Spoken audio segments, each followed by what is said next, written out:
Topic है introduction to law में what is law, के लॉ क्या है।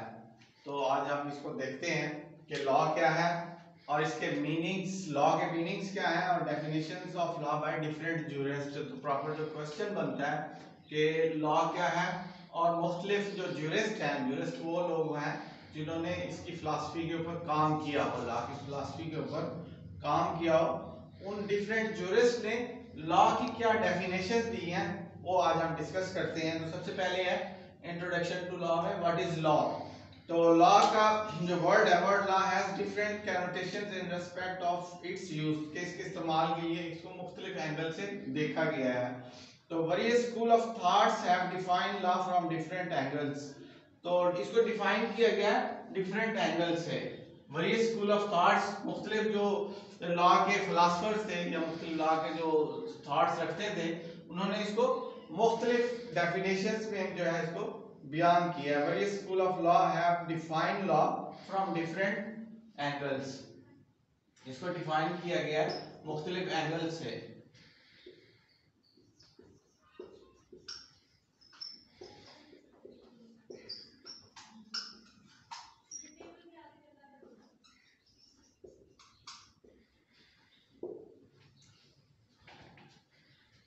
Some have defined it on the basis of natures. Some जो है उन्होंने, कुछ लोगों ने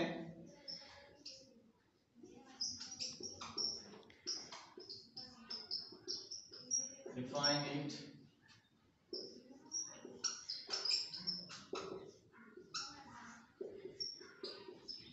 इसकी नेचर्स के, इसकी जो नेचर है उसके बेस पे जो है इसको डिफाइन किया। कुछ जो फिलोसफर्स थे, ज्यूरिस्ट थे, उन्होंने इसको डिफाइन किया है उसकी नेचर के ऊपर कि इसकी जो है नोयत या नेचर क्या है। और some concentrate mainly on its sources. तो सम ने, कुछ लोगों ने इसको जो है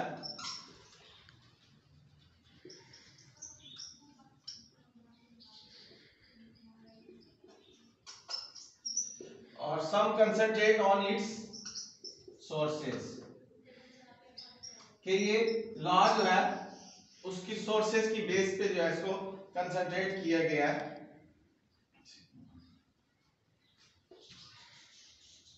तो कुछ ने इसको डिफाइन किया उसकी नेचर्स के बेस पे और कुछ ने जो है कंसंट्रेशन दी है इसके सोर्सेज पे कि ये कहां से पैदा हुआ लॉ, और उसकी बेस के ऊपर ही उन्होंने उसको डिफाइन किया है।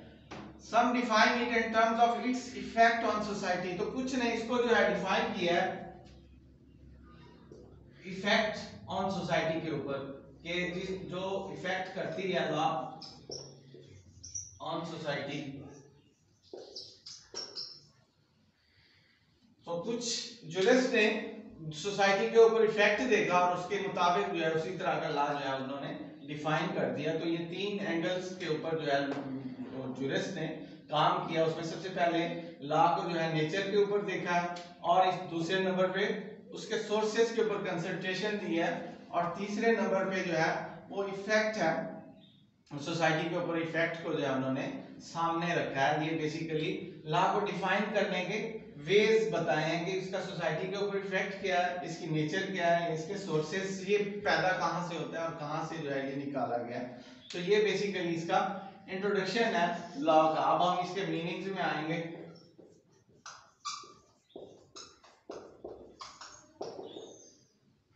कि आगे है मीनिंग्स ऑफ लॉ।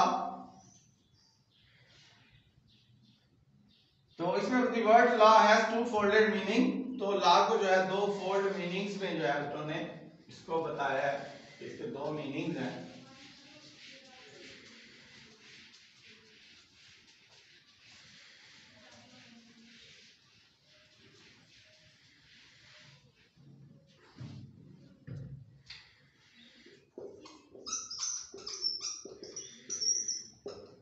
इसके मीनिंग्स जो है टू फोल्ड मीनिंग्स बताए गए हैं, टू फोल्डेड मीनिंग है, दो तरह से जो है इसको एक्सप्लेन किया गया है, इसके मीनिंग जो है बताए गए हैं।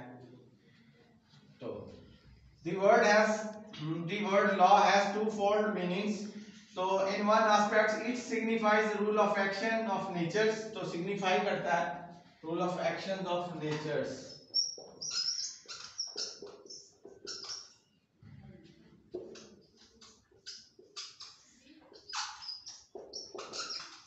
Action of natures.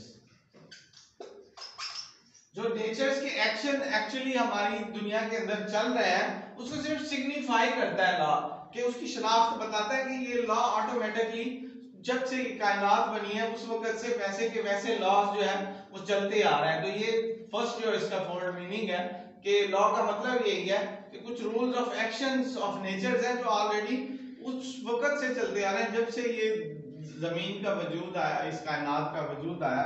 तो इसका जो फर्स्ट मीनिंग यही है, it signifies rules of actions of nature and in the other, और दूसरा जो है वो रूल्स ऑफ ह्यूमन कंडक्ट है। अदर जो है वो रूल्स ऑफ ह्यूमंस कंडक्ट।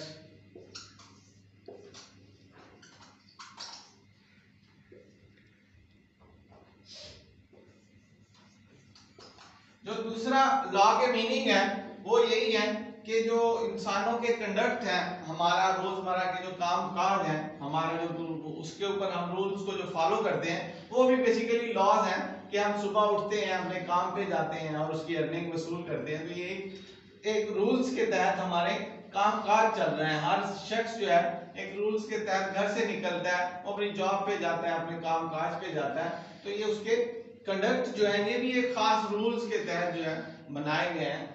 तो ये ह्यूमन रूल्स, ह्यूमन कंडक्ट्स के ऊपर जो रूल्स बनाए गए हैं, ये दूसरा उसका फोल्डेड मीनिंग है कि लॉ जो है बेसिकली ये ह्यूमन कंडक्ट्स के कुछ रूल्स हैं जिनको हमने हर रोज फॉलो करना होता है। हम बाज़ों का ट्रैफिक के सिग्नल्स को फॉलो करते हैं, तो ये भी हमारे इंसानों के बनाए हुए कुछ रूल्स हैं जिनको हमने फॉलो करना होता है। तो ये इसके मीनिंग है।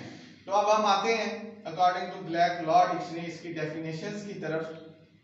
और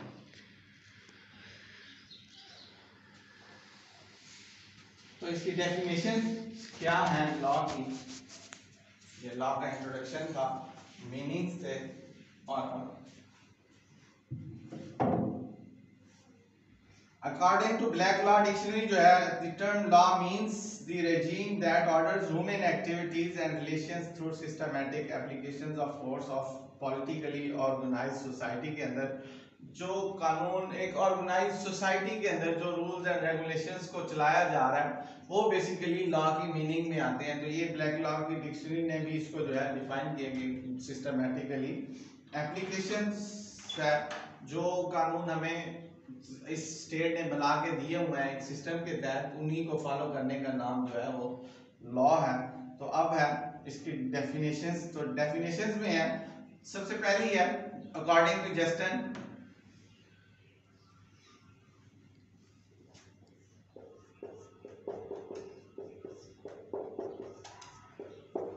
डेफिनेशंस में है सबसे पहले जो ज्यूरिस्ट है वो जॉन एस्टन है।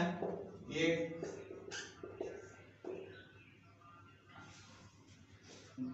एक लीगल फिलोसोफर थे, इंग्लैंड के थे, इंग्लैंड से बिलोंग करते थे जॉन एस्टन। तो इन्होंने सबसे पहली जो डेफिनेशन दी है, इन्होंने कहा कि लॉ जो है एक एग्रीगेट ऑफ रूल्स है। लॉ जो है, लॉ इज अ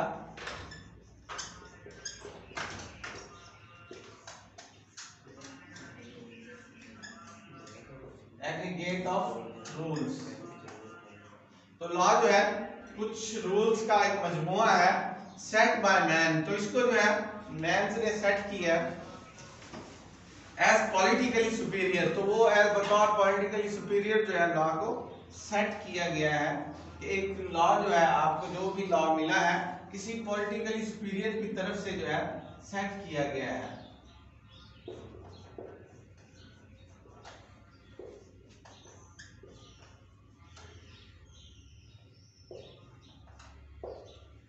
तो ये इसकी फर्स्ट डेफिनेशन है जिसको according to John Austin, law is an aggregate of rules set by man as politically superior और sovereign to man as politically subject. तो ये इसकी पहली डेफिनेशन है कि ये लॉ भी जो है पॉलिटिकली सब्जेक्ट का मतलब यही है कि उन लोगों के लिए बनाया गया है जो उसकी बाउंड्रीज में आते हैं। ये लॉ उन लोगों के लिए नहीं है जो इस स्टेट से बाहर हो या उसकी एक पावर से बाहर हो, उन लोगों के लिए बनाया जाता है जो उसकी एक सब्जेक्ट में आते हैं, एक रियाया में आते हैं, जो जिनके ऊपर उसकी हुक्मरानी है। तो ये उसकी फर्स्ट डेफिनेशन है। इसके बाद जो सेकंड डेफिनेशन है वो है कार्ल वेंसवेगनी, ये जर्मन जुरिस्ट थे, इनकी डेफिनेशंस है कि law is the rule whereby the invisible border line is fixed. तो लॉ एक ऐसे रूल है जिसके जरिए से एक बॉर्डर लाइन जो है, एक इनविजिबल बॉर्डर लाइन जो है आपको सेट किया गया है, जो ना नजर आने वाला इनविजिबल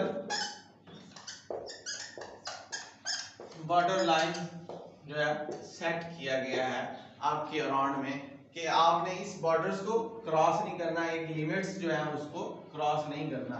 तो अदरवाइज जो है is fixed with in which the activities of each individual obtains, जिसके अंदर जो है हर शख्स की एक्टिविटीज को जो है ऑब्टेन किया गया कि आपने ये काम करने हैं और ये जो है काम नहीं करने हैं। तो ये एक इनविजिबल बॉर्डर लाइन है जिसके ऊपर जो है आप पूरी दुनिया जो है अपने लॉज बनाती है, सेट करती है बाउंड्रीज के ऊपर। इसके बाद है अकॉर्डिंग टू सर पॉल वैनग्राडॉफ, तो ये एक रशियन फिलोसोफर थे। इन्होंने कहा कि लॉ जो है एक सेट ऑफ रूल्स है impose and enforced by society. तो इन्होंने जो है सोसाइटी का नाम लिया है कि ये लॉज जो है आपको सोसाइटी की तरफ से इम्पोज किए जाते हैं, आपके ऊपर लगाए जाते हैं। आप जब भी किसी सोसाइटी के साथ रहने आते हैं तो उसकी रूल्स एंड रेगुलेशंस को फॉलो करते हैं। तो ये हमारा आज का टॉपिक था, तो कल इंशाल्लाह हम मजीद इसको जो है डिस्कस करेंगे।